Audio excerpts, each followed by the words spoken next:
Thank you. Wow. Oh, it's fun. You know, I've hit a few walls in my life, but none of them have been this colorful and festive, and certainly not this fun as a confetti wall. No, the walls that I hit were a little more daunting.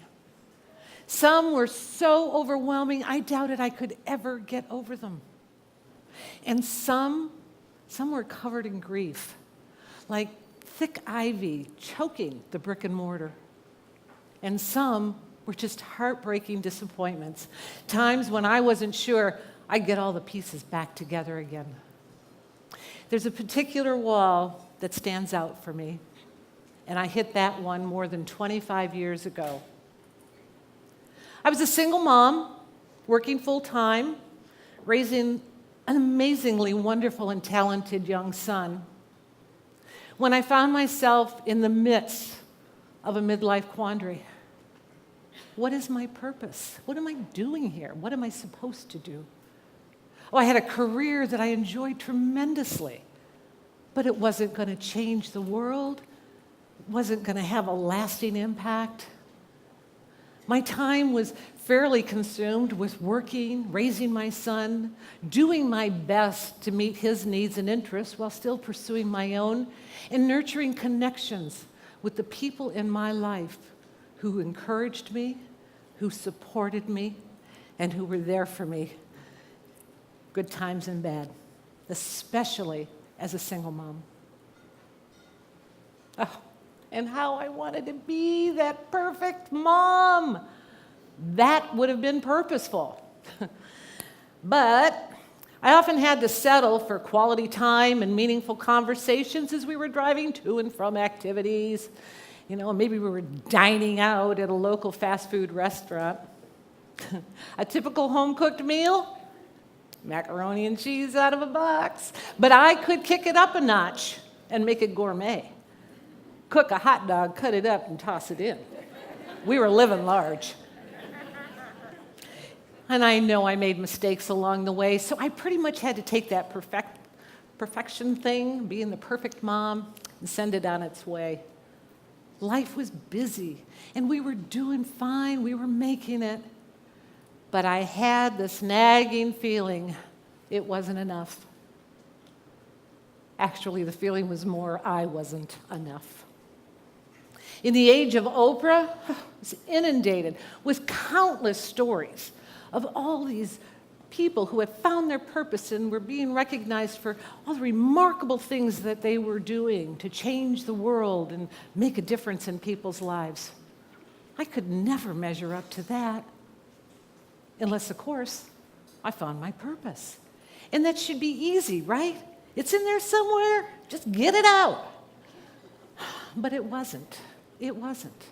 The expert said, find your passion, and it will lead you to your purpose. All righty, we've got a plan. Step one, let's go find that passion. And I set out on the discovery, and I disappointed myself once again. No amount of reflection, of meditation, of journaling, of prayer, none of that revealed the single passion that would catapult me to far-reaching, life-changing purpose.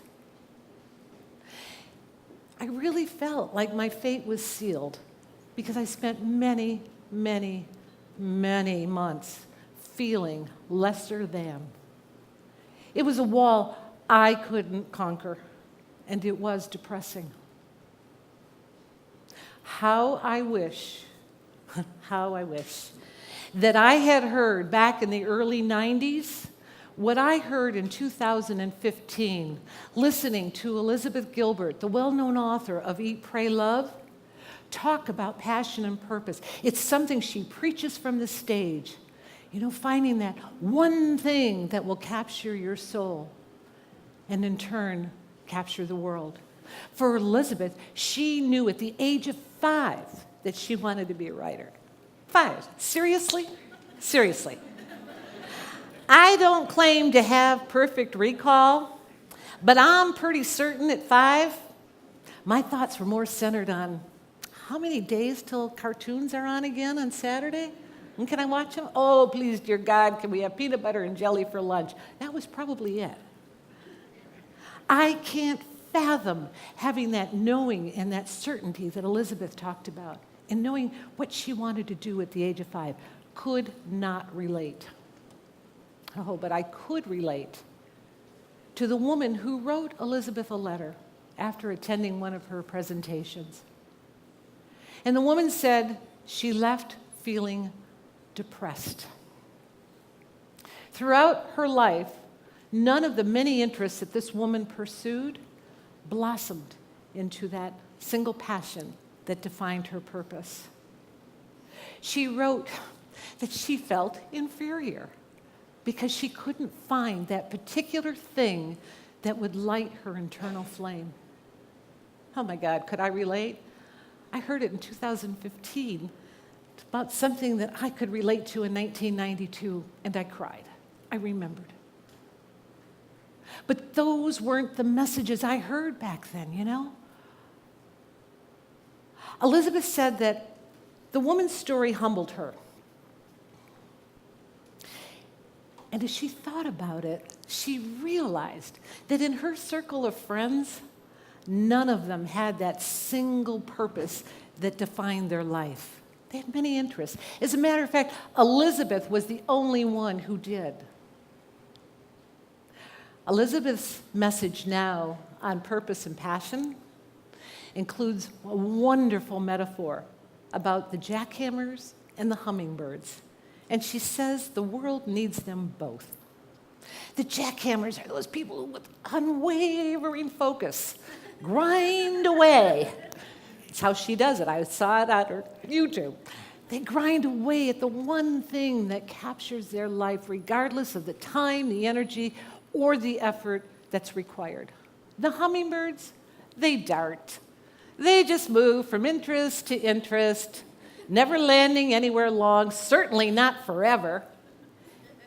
And they let curiosity guide them.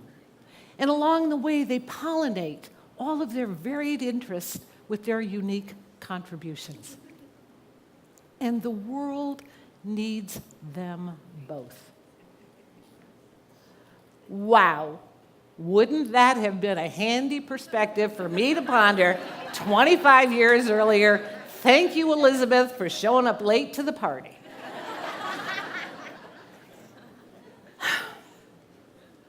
But again, I didn't hear those messages back then.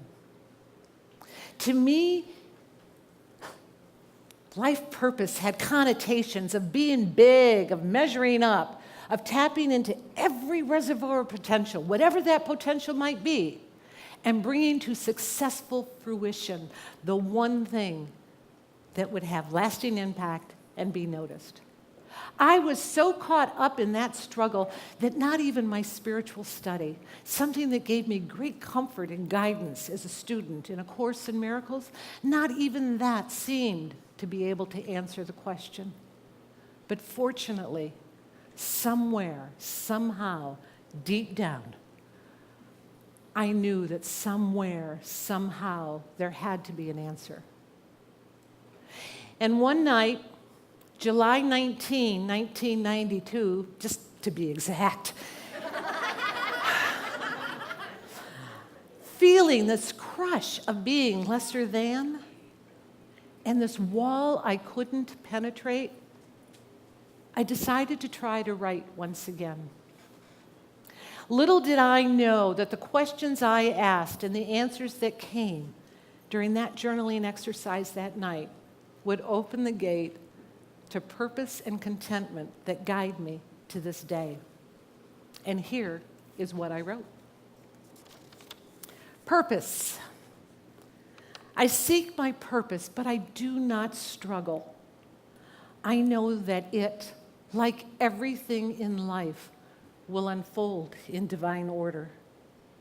I release the stress I feel to know the answer of my purpose.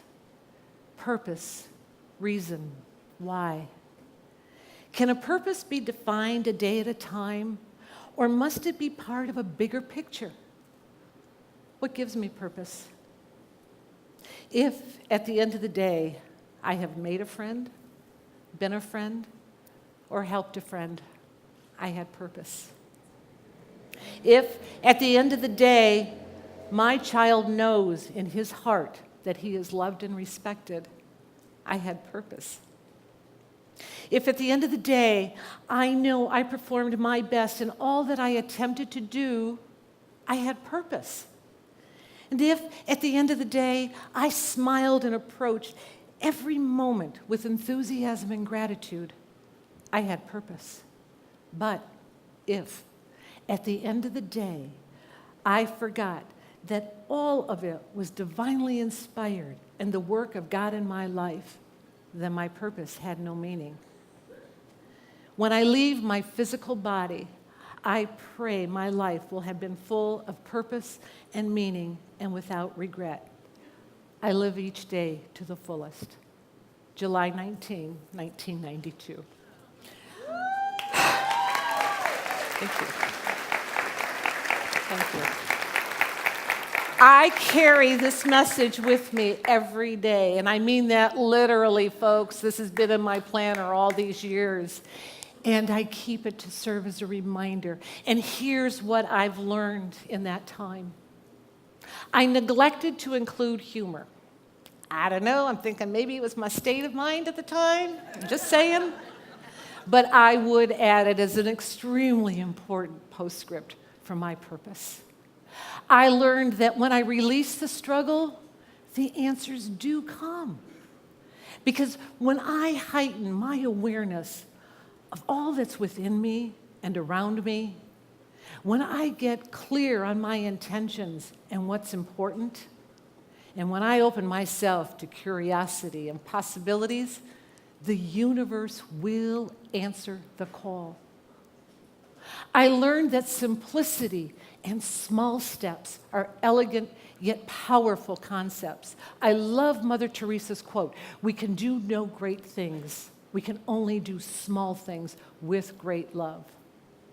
And I learned for me, my purpose is not so much about what I'm meant to do as it is about who I'm meant to be.